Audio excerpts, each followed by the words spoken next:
नमस्कार गृहिणींनो आणि माझ्या मित्र आणि मैत्रिणींनो, चला तर मग आज आपण बनवूया उपवासाचे साबुदाणा वडे. सर्वप्रथम आपल्याला काही मिरच्या आणि थोडे जिरे घ्यायचे आहे. तसेच ते मिक्सरच्या साहाय्याने आपल्याला बारीक करून घ्यायचे आहे. तर अशा प्रकारे आपल्याला मिरच्यांची पेस्ट बनवून घ्यायची आहे. त्यानंतर 1 वाटी शेंगदाणे आपल्याला घ्यायचे आहे. ते शेंगदाणे घेतल्यानंतर आपल्याला ते छान असे परतवून घ्यायचे आहे.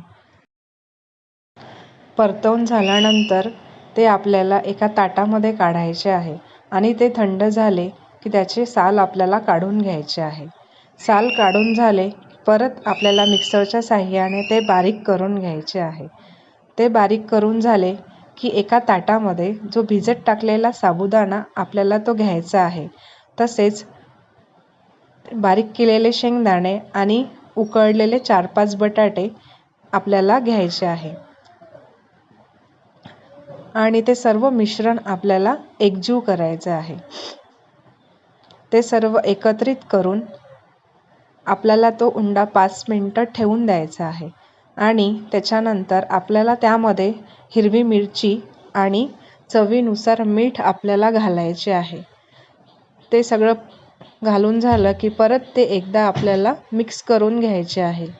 मिक्स करून झाले की तेलाच्या साहाय्याने आपल्याला ते वडे असे बनवायचे आहे. बघू शकता तुम्ही. अशा प्रकारे आपल्याला वडे बनवून घ्यायचे आहे. वडे बनवून झाले की एका कढईमध्ये आपल्याला तेल तापवायला ठेवायचे आहे. तेल थोडे तापून झाले की त्यामध्ये आपल्याला ते वडे सोडायचे आहे. तेल जास्त गरम पण झालेलं नको, थोडं मीडियम तेलामध्ये आपल्याला ही वडे सोडायचे आहे. तसेच ते थोडे सोनेरी होईपर्यंत आपल्याला परतवून घ्यायचे आहेत. त्याला असा थोडासा सोनेरी कलर आला की मग ते आपल्याला काढून घ्यायचे आहे. तर अशा प्रकारे आपण उपवासाचे वडे बनवले आहे. जर व्हिडिओ तुम्हाला आवडला असेल तर नक्की लाईक, शेअर अँड सबस्क्राईब करा. धन्यवाद. श्री स्वामी समर्थ.